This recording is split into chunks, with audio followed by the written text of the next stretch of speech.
बिहार के शारीरिक शिक्षा स्वास्थ्य अनुदेशक की जो ये बहाली हुई है, इसमें सिर्फ बिहार के ही अभ्यर्थी नहीं है, इसमें पूरे देश से आपके उत्तर प्रदेश हैं, बंगाल के हैं, झारखंड के हैं, राजस्थान के हैं, मुंबई के हैं, अन्य राज्यों से युवा भाइयों और बहनों को बुला करके बिहार सरकार ने ये नौकरी दी है। लेकिन दुर्भाग्य है कि शारीरिक शिक्षा स्वास्थ्य अनुदेशकों की जो ये बहाली हुई है, इसमें जो है वेतन मात्र 8,000 रखा गया और इससे आज लगातार 2 वर्षों से सिर्फ हम ही नहीं, हमारे परिवार के साथ भी ये मजाक किया गया। अगर इस 15 दिन में सरकार हमारी मांग पर विचार नहीं करती है या किसी तरीके का अगर हम लोगों को आगे उसका मैसेज नहीं दिखता है, तो फिर अंतोगत्वा हम सभी सड़क पर आने के लिए मजबूर हो जाते हैं। यदि सरकार 30 जून तक हमारी बातों को विचार नहीं करती है, हमारे लिए कुछ अच्छा लेके नहीं आती है, तो हम 30 जून के बाद रोड से लेकर सदन तक उतरने के लिए मजबूर होंगे।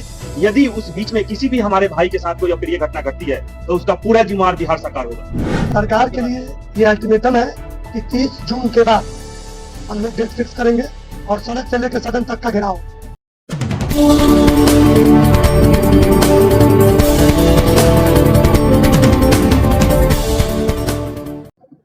चलिए नमस्कार। और जितने भी हमारे तमाम मीडिया के हमारे साथी पहुंचे हैं, सबसे पहला जो है हमारे संघ के तरफ से बिहार शारीरिक शिक्षा स्वास्थ्य अनुदेशक प्रदेश इकाई और तमाम जिला कमेटी की तरफ से आप सभी का स्वागत है कि आप सभी ने हमारे इस प्रेस कॉन्फ्रेंस में अपना बहुमूल्य समय दिया और इस तेज गर्मी में भी जो है बैठक रखी गई थी और आप लोगों का आना हुआ, इसके लिए तो हम लोग आपके शुक्रगुजार हैं। और आज इस प्रेस कॉन्फ्रेंस को रखने का हम लोगों का बस एक ही उद्देश्य है। इस प्रेस कॉन्फ्रेंस को रखने के लिए जो है हमारे प्रदेश कमेटी और हमारे माननीय प्रदेश अध्यक्ष राजेश कुमार पांडे जी के नेतृत्व में रखी गई है, जिसमें कि पूरे बिहार के हमारे तमाम जिला से जिला अध्यक्ष और उनके कमेटी मेंबर सभी आज हम लोग यहाँ पटना में उपस्थित हुए हैं। और इस प्रेस कॉन्फ्रेंस को हमारा रखने का जो उद्देश्य है वो केवल एक ही है कि आज 2 वर्षों से निरंतर आप सभी को ये ज्ञात होगा और आप सभी ने लगातार हमारे इस मुद्दे को कवरेज भी किया है कि 2 वर्षों से हम लोग लगातार पटना की सड़कों पर हर एक तरीके से अपने मांग को रखते आए हैं। चाहे वो गर्दनी बाग में जो है धरना स्थल पर बैठने की बात हो, या फिर सोशल मीडिया के माध्यम से लगातार हमारी बात उठी है, या बड़े बड़े न्यूज चैनल पर हमारा डिबेट बराबर चला है, या जहां तक बड़े हमारे जो भी मंत्री हैं, विधायक जी हैं, सांसद जी हैं, उनसे मिलना और उनके लेटर पैड पर लिखवा करके मुख्यमंत्री सचिवालय तक पहुंचाना, ये सारा कार्य हम लोगों ने आज 2 वर्षों से किया है। और आप सभी को बहुत अच्छे से मालूम है कि बिहार के शारीरिक शिक्षा स्वास्थ्य अनुदेशक की जो ये बहाली हुई है, इसमें सिर्फ बिहार के ही अभ्यर्थी नहीं है, इसमें पूरे देश से आपके उत्तर प्रदेश हैं, बंगाल के हैं, झारखंड के हैं, राजस्थान के हैं, मुंबई के हैं, अन्य राज्यों से युवा भाइयों और बहनों को बुला करके बिहार सरकार ने ये नौकरी दी है। लेकिन दुर्भाग्य है कि शारीरिक शिक्षा स्वास्थ्य अनुदेशकों की जो ये बहाली हुई है, इसमें जो है वेतन मात्र 8,000 रखा गया है और इसी को लेकर के, इस वेतन विसंगति को लेकर के निरंतर हम लोग आज 2 वर्षों से सरकार के समक्ष अपनी मांगों को रखते आए हैं। और हमारा मांग स्पष्ट है और ना ही हमारा ज्यादा कुछ सरकार से मान लीजिए ज्यादा उपेक्षा हम करते हैं। हम बस वही मांग रखे हैं कि जो पहले के नियोजित शारीरिक शिक्षक हैं बिहार में जो कार्य कर रहे हैं, सेम डिग्री और अहार्ता जब हमारा वही है, और 2012 में अगर उन नियोजित शिक्षकों की वेतन की हम बात करें तो सरकार उन्हें 6,000 देती थी और हमारा 4,000 वेतन था। लेकिन आज जैसे जैसे समय आगे बढ़ा, आज उनका वेतन जो पूर्व से नियोजित शिक्षक हैं जिनका 6,000 था, आज उनका 45,000 हो गया है और हमारा 4 से केवल 8,000। क्या महंगाई सिर्फ उनके लिए थी, या जो जितना भी लाभ मिलना था सिर्फ उनको मिलना था, या हमारी आहारता उनसे कहीं कम आती गई? तो ये सबसे बड़ा हम लोगों के लिए जो है एक काला धब्बा हमारे लिए भी है और हम मानते हैं ये बिहार सरकार के लिए भी कमजोरी है कि आप एक वेल एजुकेटेड पूरे देश से बुला करके युवाओं को, जो सभी मैट्रिक हैं, इंटर हैं, ग्रेजुएट किए हुए हैं और बीएड के समक्ष 2 साल की बीपीएड की उन्होंने ट्रेनिंग ले रखी है, उसके बाद 19 में उन्होंने पात्रता परीक्षा सरकार ने निकाली, बिहार गवर्नमेंट ने, सभी वो पात्रता परीक्षा भी उत्तीर्ण हुए हैं। उसके बाद नियोजन इकाई से, हर एक नियोजन इकाई में घूम घूम कर हम सब ने फॉर्म डाला, फिर काउंसलिंग होती है और उसके बाद हम लोगों की ज्वाइनिंग होती है। तो जो वो सारा अहार्ता जो सामान्य शिक्षकों के साथ हुई है वो हमारे साथ हुई है।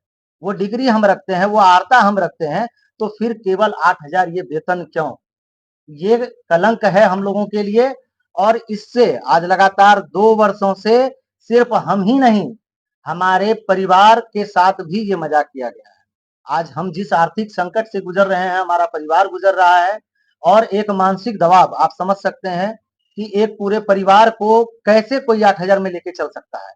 ये सवाल ही नहीं पैदा होता है कि 8,000 में कोई भी अगर सरकार के वैसे अधिकारी हैं, मंत्री हैं, हम उन्हें खुले तौर पर जो है, हम उन्हें आप लोगों के समक्ष कहते हैं आकर के वो हमें वो समझा दें, बता दें कि आखिर 8,000 में कैसे परिवार चलता है, तो हम फिर मान लेंगे कि नहीं ठीक है, हमारे साथ सरकार ने इंसाफ किया है। 8,000 में आप बहुत ऐसे साथी हैं जो बिहार के हैं, उनका जो है पोस्टिंग घर से 100, 150, 200 किलोमीटर हुआ है। वो रूम लेकर के रहते हैं या बाइक से जाना आना होता है जिनका, या जो दूसरे राज्य से आकर के यहाँ पर काम कर रहे हैं। 8,000 में तो उनका स्कूल का जाना आना। मांग आपकी पूरी नहीं होगी तो क्या करिएगा? देखिए, मांग अगर पूरी नहीं होती है तो आज इस प्रेस कॉन्फ्रेंस को रखने का बस एक ही हम लोगों का उद्देश्य है कि हम इस पूरे माह यानी कि जून का जो बचा हुआ जो समय है, इस पूरे माह हम सरकार से फिर से विनती गुहार करेंगे और सरकार को एक तरीके से अल्टीमेटम दे रहे हैं। अगर इस 15 दिन में सरकार हमारी मांग पर विचार नहीं करती है या किसी तरीके का अगर हम लोगों को आगे उसका मैसेज नहीं दिखता है, तो फिर अंतोगत्वा हम सभी सड़क पर अब आने के लिए मजबूर हो जाएंगे। और बिहार के तमाम हमारे जिला के सभी साथी आए हैं, अध्यक्ष हैं, मेंबर हैं, सबके साथ उसी पर वार्ता हो रही है। फिर सड़क पर हमारा जो है चरणबद्ध तरीके से अब आंदोलन हमारा तरफ से यही मांग का काम जारी है, अभी तक काम नहीं हो पा रहा है और हम लोग का मांग सिर्फ सरकार से या सिर्फ वेतन का नहीं, जो अंशकालिक का धब्बा जो हम लोग के ऊपर सरकार ने लगाया उसको हम लोग दूर करना चाहते हैं। ये नहीं है कि सिर्फ वेतनमान बढ़ जाए, 8,000 से 18,000 हो जाए, ये हम लोग का मांग नहीं है। हम लोग का मांग स्पष्ट है कि पूर्व से नियोजित जो शिक्षक, शारीरिक शिक्षक है, उनके अनुसार हम लोग को पूर्णकालिक किया जाए एवं उनके हिसाब से ही हम लोग का वेतन निर्धारित किया जाए। पिछली बार आप लोग कई आंदोलन तेज किए थे, क्या हुआ उसमें? क्या कुछ कोई आप लोगों को पिछले बार के आंदोलन में आश्वासन तो मिलता है, आश्वासन सरकार की तरफ से जब कोई आंदोलन होता है आश्वासन मिलता है, लेकिन उस पर कोई कार्य नहीं हो पाता है सरकार के द्वारा। कितनी संख्या है आप लोगों की? 2200 कुछ संख्या है हम लोग का, अभी 2230 टोटल संख्या जो नियुक्ति अभी हम लोग बिहार में है। सरकार को इस माह तक आप लोग देख रहे हैं? आपके पास सरकार के लिए ये अल्टीमेटम है कि 30 जून के बाद हम लोग डेट फिक्स करेंगे और सड़क से लेकर सदन तक का घेराव होगा। अगर सरकार इस बात को नहीं मानती है तो सड़क से लेकर सदन तक का हम लोग करने का प्रोग्राम बनाने के मूड में है और 30 जून तक हम लोग सरकार को अपने तरफ से ये अल्टीमेटम देते हैं कि इस पर कोई ठोस कदम उठाए, नहीं तो फिर हम लोग सड़क पर आने के लिए मजबूर होंगे और इसकी सारी जिम्मेवारी सरकार की है।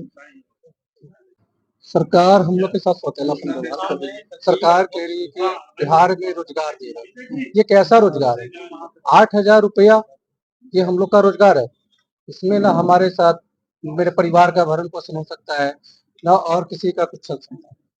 8,000 किसी प्रकार से एक सही महीने में वेतन सही नहीं है। ये वजह हम लोग को परेशान किया जा रहा है सरकार के द्वारा। सरकार को जल्द से जल्द हम लोग को चाहिए कि इस पे कार्य को पूर्णकालिक किया जाए, वेतन में संशोधन किया जाए। क्या नाम है सर आपका? निर्भय कुमार। क्या कुछ कहेगा? ये हम लोग लगातार 2017 से हम लोग आंदोलन करने के बावजूद हम लोगों ने 19 में स्टेट क्वालिफाई किया।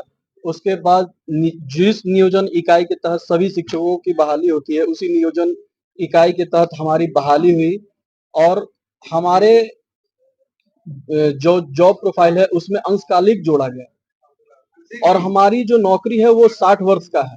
अब आप एक बताइए, क्या ये न्याय संगत है कि कोई भी शिक्षक अगर किसी विद्यालय में अंशकालिक रहता है, क्या वो क्या कर सकता है? कुछ कार्य कर सकता है? नहीं कर सकता। और हमारा वेतन मात्र 8,000 रुपया और ईयरली इंक्रीमेंट मात्र 200 रुपया। ये सिर्फ मजाक है। हम लोगों के साथ सारी जितने भी अनुदेशक परिवार है उनके साथ हम लोग सभी मानसिक रूप से प्रताड़ित हो रहे हैं। हर जगह, घर हो, परिवार हो, अभी स्कूल में हमें टॉर्चर किया जाता। आप लोग तो 8,000 मास्टर है ना, 8,000। अभी आप लोग सुने होंगे कि जो एसीएस इससे पहले जो के पाठक थे वो भी बोले थे अच्छा 8,000 वाले हैं ना, हम लोग को इस तरीके से हम लोगों को बुलाया जाता है 8,000 वाले। हम लोग का मानसिक स्थिति बहुत बुरा है और हमारा आग्रह है कि इस मंथ में जो कैबिनेट होने वाली है उसमें हमारे लिए कुछ सरकार लेकर आए ताकि हमें भी खुशी हो और आपके भी खुशी हो, क्योंकि बिहार सरकार का भी सपना है स्वस्थ बिहार हो, श्रेष्ठ बिहार हो। तो हमारे बिना हमें नहीं लगता है कि बिहार का सपना पूरा हो सकता है। क्या नाम है फिर आपका? मेरा नाम अविनाश कुमार पांडे, मैं सारण जिला अध्यक्ष हूँ। आज ये जो प्रेस कॉन्फ्रेंस रखने का ये रखा गया है, इसका मुख्य उद्देश्य है कि सरकार को हम एक अल्टीमेट देना चाहते हैं कि 2 साल से हम बहुत बुरी स्थिति में से गुजर रहे हैं, हम और हमारा परिवार, और वो सारी अहर्ता को हम रखते हैं जो कि हमसे पहले जो विद्यालय में सारे शिक्षक हैं। यदि सरकार 30 जून तक हमारी बातों को पे विचार नहीं करती है, हमारे लिए कुछ अच्छा लेके नहीं आती है, तो हम 30 जून के बाद रोड से लेकर सदन तक उतरने के लिए मजबूर होंगे। यदि उस बीच में किसी भी हमारे भाई के साथ कोई अप्रिय घटना घटती है, तो उसका पूरा जिम्मेवार बिहार सरकार होगा।